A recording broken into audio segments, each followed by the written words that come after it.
अस्सलाम वालेकुम नाज़रीन इकराम, मैं हूं आपकी मेज़बान डॉक्टर मुक़द्दस मलिक, आपके अपने प्रोग्राम आपकी बात आपके साथ में। नाज़रीन इकराम, कभी कभार अल्लाह पाक इंसान से और उसके ख़ानदान से ऐसे ऐसे काम करवा लेते हैं जो इंसान के वहम गुमान में भी नहीं होते। और खिदमत खल्क़ की अगर बात की जाए तो नस्ल दर नस्ल इंसान अपने अमाल से, अपने अमल से, अपने रोज़ी से, अपने रिज़्क़ से जो जो जिस तरह से भी वो कर सकता है खिदमत खल्क़ करता रहता है। और ये ऐसा अमल है जो इंसान की शख्सियत को और निखार देता है। आज हम और आपकी मुलाकात एक ऐसी शख्सियत से करवाते हैं जिनके ख़ानदान में उनके वालिद चौधरी मोहम्मद हुसैन ने 1987 से अपनी सियासत का आगाज़ किया और अपनी समाजत का आगाज़ किया और 3 दफ़ा मेंबर ज़िला कौंसिल रहे और अपनी समाजी और सियासी बैकग्राउंड के साथ बहुत अच्छी खिदमत करते रहे अपने इलाका में, उसके नागरा में। और आपकी मुलाकात चौधरी मोहम्मद अफसाल गुजर साहब से करवाते हैं जो मुकम जी। वालेकुम सलाम।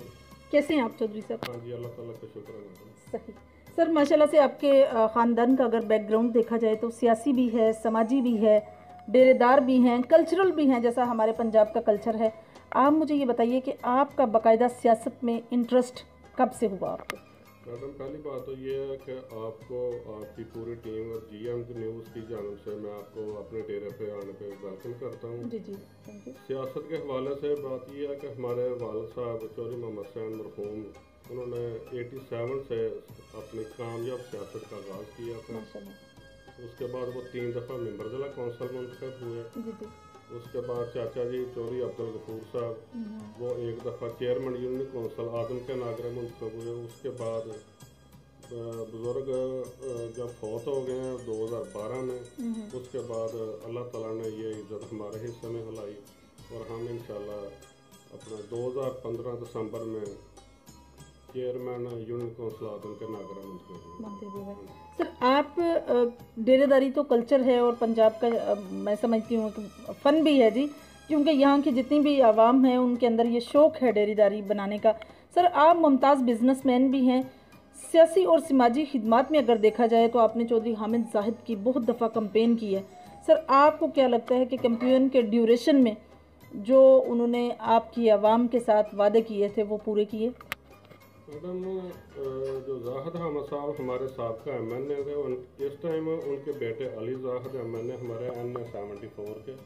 जाहिद अहमद के दौर में तो उन्होंने हमारे बुज़ुर्गों ने सबसे बड़ा उनसे जो काम लिया था वो हमारे इलाके में सुई गैस का था। उसके अलावा छोटे मोटे डेवलपमेंट के हवाले से भी काम करवाते रहे हैं हमारे बुजुर्ग और हम भी। सही। और समाजी खिदमत देखी जाए तो आपके डेरे को अवामी खिदमतगार का डेरा समझा जाता है, आप इसके बारे में क्या कहेंगे? मैडम, जब जाहिद अहमद साहब MNA थे, मिनिस्टर थे, तो उन्होंने हमारे साथ कमिटमेंट की हुई थी कि हम आपको अपने हल्के में जो इस टाइम जो PP 40 है उसमें इलेक्शन की आपको मुस्लिम लीग नून की टिकट देंगे। बिल्कुल सही। आप लोग वर्क करें, आप लोगों से रब्ता करें, आप लोगों से मिले जुले, सियासी जो गैदरिंग है फिर उन्होंने हमें वो चांस नहीं दिया और नज़रअंदाज कर दिया। और हमारे अगेंस्ट जो इस टाइम सिटिंग MP हैं राना मोहम्मद अफसल साहब, उनको उन्होंने टिकट दे दी। हालांकि उनका राना साहब का दूसरा हल्का था, वो 17 वाली साइड था, लेकिन उन्होंने उनको इधर ला के टिकट दे दी और हमें उन्होंने रिफ्यूज़ कर दिया।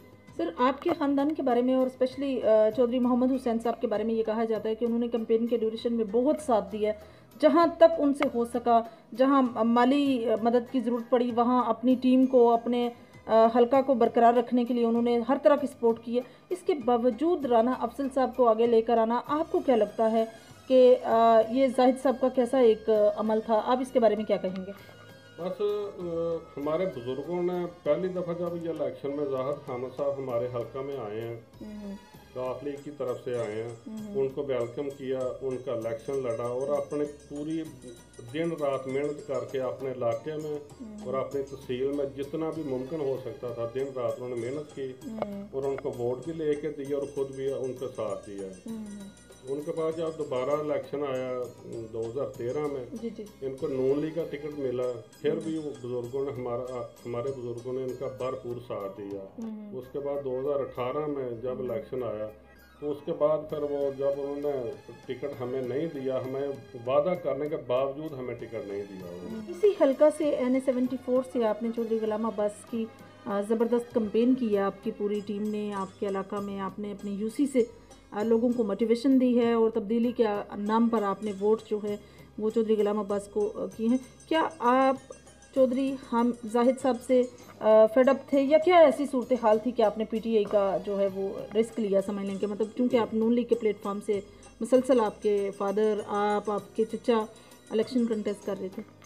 बस यही कह सकते हैं कि जब जाहिद साहब ने अपनी कमिटमेंट पूरी नहीं की हमारे साथ जो उन्होंने की थी, और हमारे जो दोस्त अहबाब थे उनके सामने उन्होंने ये सारी कमिटमेंट पूरी की थी, उसके अगेंस्ट जब उन्होंने अपनी कमिटमेंट हमसे ना पूरी कर सके तो एहतजाजन हमने फिर उनका वो जनरल इलेक्शन 2018 में हमने उनकी फिर मुखालफत की और उसके अगेंस्ट हमने गुलाम अब्बास जो पीपी का अपना पीटीआई का कैंडिडेट थे उनका साथ दिया। सही सर, पीटीआई के टेन्योर की अगर बात की जाए तो ये जो अभी मौजूदा सिचुएशन है, आप इसका कंपैरिजन एज ए चेयरमैन अपनी यूसी के हवाले से मैं आपसे बात करूंगी। मैं I am not interested to talk with you at tehsil level. आपकी यूसी में कोई वर्क पीटीआई की हुकूमत ने जो किया हो या आपको, चूँकि कैंपेन भी आपने की है, तो आपको कोई इसका रिजल्ट मिला? नहीं मैडम, हमें बिल्कुल कोई नहीं, अभी तक कोई रिस्पांस पीटीआई की गवर्नमेंट की तरफ से या पीटीआई के जो हमारे कैंडिडेट्स है अपना एमएनए के भी और एमपीए के भी, उनकी तरफ से हमें कोई किसी किस्म का भी कोई रिस्पांस नहीं है। सर, आपने एज ए चेयरमैन अपने इलाका में क्या क्या वर्क किया? हमने जितनी हमारी फंडिंग थी, जो हमें डिस्ट्रिक्ट काउंसिल की तरफ से सप्लाई आती थी फंडिंग के हवाले से, उसके लिहाज से हमने भरपूर कोशिश की है कि अपने इलाके के जो जितने भी गांव हमारे यूनियन काउंसिल में शामिल है, तकरीबन अल्हम्दुलिल्लाह हमने हर गांव में 15 से लेकर 20 लाख तक के काम करवाए हैं। और जो हमें वो फंड मिलता था यानी पर मंथ का जो चेयरमैन का स्वाबदेही फंड था, उसको भी हमने अच्छे तरीके से यूटिलाइज करके तकरीबन या कह सकते हैं कि हर गांव में हमने अच्छे तरीके से जो गलियां नालियां रोड जैसे कोटली बाबा से सुरंगियां को रोड दिया हमने, वो जिला काउंसिल की तरफ से हमें मिला था। तो इस हवाले से हम अपनी पूरी कोशिश की है। जी, हिकमत के हवाले से अगर बात की जाए तो आपका माशाल्लाह ख़ानदान जो है बड़ा समाजी कामों की वजह से जाना जाता है। आपने हमेशा गरीबों की मदद की है। अल्लाह पाक के दिए हुए रिस्क में से अल्लाह पाक ने आपको इस कदर तौफीक अता फरमाई है। आप मुझे ये बताइए कि क्या ये हकीकत है कि जब जिस ड्यूरेशन में भी आपके इलाके में फ्लडिंग हुई है, आपके इलाके में फ्लड आया है या कोई भी ऐसा इंसिडेंट हुआ, तो आपने आवाम को, अपने हल्का के लोगों को और उससे बाहर भी जो लोग थे उनकी सपोर्ट की है? अल्हम्दुलिल्लाह, ये हम अपना दावे से कह सकते हैं कि हमारे बुजुर्गों से लेके और जब से वो हमारे पास भी ये अल्लाह ताला ने हमारी ड्यूटी लगाई हुई है कि जितनी भी हम अपने इस्ताद के मुताबिक कोशिश करते हैं, सारे भाई भी मिल के, चचा हैं जो हमारे छोटे चचा जी चौधरी नूर हुसैन साहब, वो भी शामिल है इसमें। हम पूरी फैमिली जितना भी मुमकिन हो सके समाजी और वो जो लोगों के मसले मसाइल हैं जितने भी अपनी जेब से कोशिश करते हैं।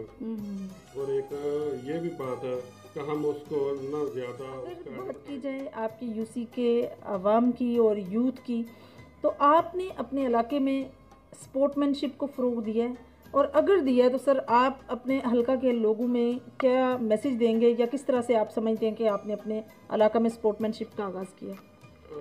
जब हम चेयरमैन थे पिछले दौर में, जब हमारे अदारे अभी उन्होंने जब हमारे अदारे बहाल थे, तो उस टाइम हमने हर गांव में टूर्नामेंट करवाने शुरू कर दिए थे, वॉलीबॉल के, फुटबॉल के और क्रिकेट के।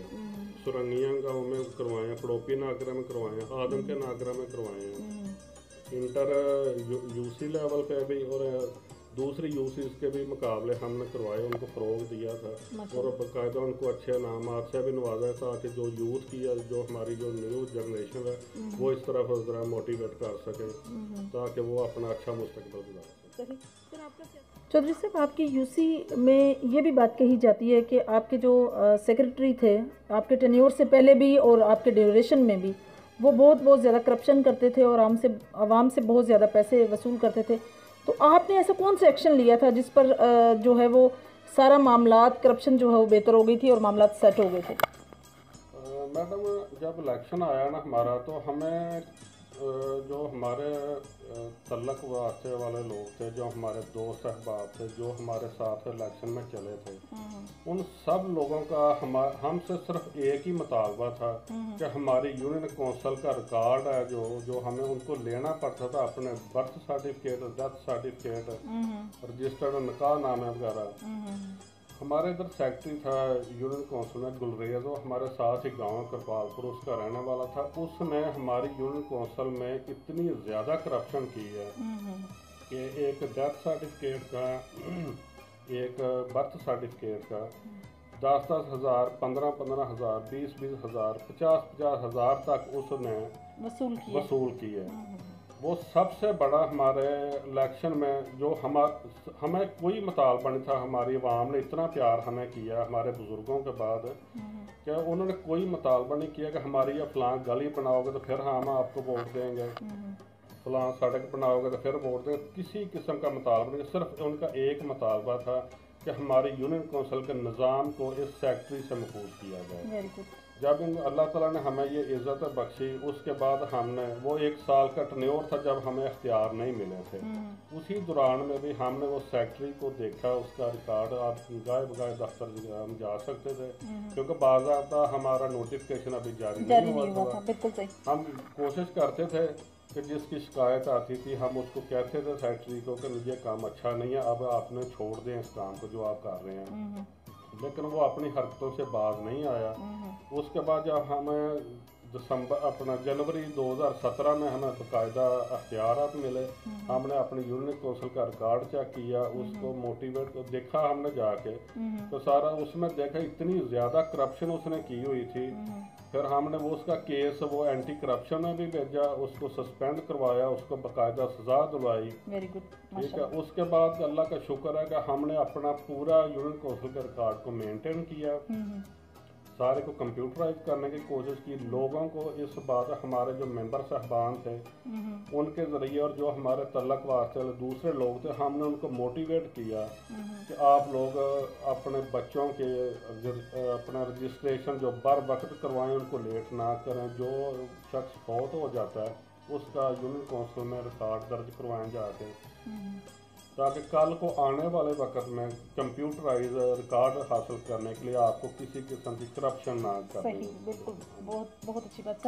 सर आप मुझे ये बताइए कि बाकी भी यूसीस हैं आपकी तहसील पसरूर में, और आप उन यूसीस को और अपनी यूसी का डिफरेंस क्या समझते हैं? बीइंग अ चेयरमैन आपको क्या लगता है कि क्या डिफरेंस आपको ऑब्जर्वेशन में मिला है? मैडम, हमें गवर्नमेंट की तरफ से जो फंडिंग ज़िला कौंसिल की तरफ से मिलती थी, उसके अलावा हमें ना हर माह 3 लाख रुपया मिलता था यूनियन कौंसिल के स्वाबदेही फंड से। उसमें से हम तनख्वाह देते थे सेक्रेटरी की, उसके अलावा हम 1 रुपया भी किसी किस्म का ज़ाया नहीं होने दिया। वो हमने अपने मेंबर साहबान की कोऑर्डिनेशन से उनके जितने भी हमारे यूनियन कौंसिल के गाँव हैं, जितने मेंबर साहबान के वार्ड के मुताबिक, वो उसमें किसी किस्म की हमने ये प्रोग्राम नहीं किया कि ये इधर मेंबर साहबान, हमने सिर्फ देखा मेरिट किन लोगों का बनता है। मेरिट के मुताबिक हमने हर गांव में 10-10 लाख 15-15 लाख का काम करवाया, और अल्हम्दुलिल्लाह आज भी लोग हमें याद कर रहे हैं उस वक़्त को कि जब हमने अपने जो स्वाबदेही फंड था उसमें से वो सारा हमने अच्छे तरीके से, वो उसकी मेंबर साहबान की कमेटी थी, उसके साथ वो मेंबर साहबान अपनी अपनी वार्ड में काम करवाने के ज़िम्मेदार थे।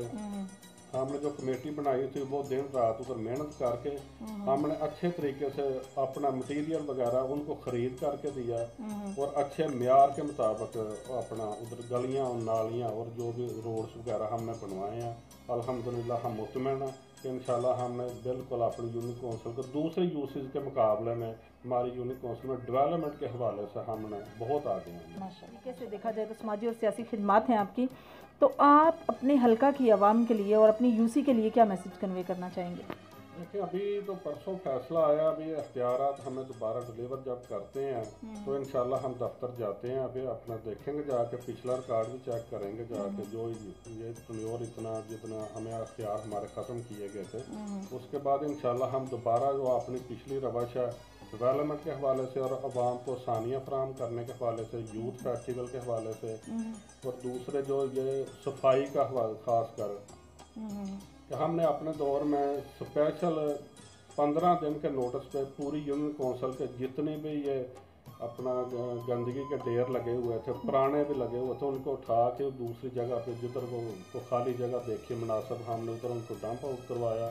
और गांव में, हर गांव में यूनियन कौंसिल की तरफ से हमने फंडिंग करके उनको सफाई करवा के अच्छा इंतजाम करवाया। इंशाल्लाह ये हम इंशाल्लाह आइंदा भी आपका यही प्लान है। सही सर, लास्ट में आप अपनी यूसी के नाम क्या मैसेज देंगे?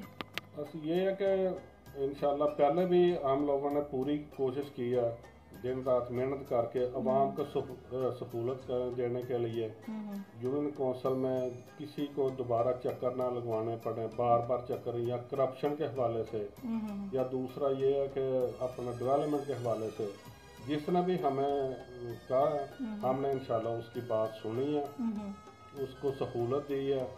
जो भी उसकी परेशानी थी रिकॉर्ड के हवाले से, बच्चों के बर्थ सर्टिफिकेट के हवाले से, डेथ सर्टिफिकेट के हवाले से, या निकाह फार्म के हवाले से, हमने उनको पूरा फैसिलिटेट किया। इंशाल्लाह आइंदा भी हम यही करेंगे। इंशाल्लाह आवाम की भरपूर तरीके से खिदमत करेंगे। Very good, very good. जी तो नाज़रीन, ये थी चौधरी मोहम्मद अफजाल गुज्जर साहब की गुफ्तगू, और एज ए चेयरमैन उन्होंने अपने इलाका में बहुत बड़ा अमल किया, और मैं समझती हूँ इट्स वेरी अप्रिशिएटेड, बिकॉज अगर इंसान ह्यूमैनिटी के असूलों को मद्देनज़र रखते हुए अपने इलाका में कोई काम करता है, और स्पेशली ऐसे जिस तरह से उन्होंने कहा कि पूरी यूसी में हमने जहाँ जहाँ कचरा या ऐसी कंडीशन देखी कि जो काबिले मजम्मत थी, काबिले मुज़र थी, वहाँ उसको जो हटाया गया और उसको वेस्टेज पे लाया गया। तो मैं समझती हूँ कि बहुत बड़ा अमल है जी। अगर आप एज ए चेयरमैन अपने इलाके, अपनी यूसी की तरक्की में बहुत ज़्यादा अहम रोल अदा करते हैं, और फिर सबसे बड़ी बात कि यूसी के लिए जो स्पेशल फंडिंग होती थी उसमें से वो हमेशा से एक तो अपने सेक्रेटरी को जो है तनख्वाहें देते थे, और साथ ही साथ अपने इलाका में जहाँ जहाँ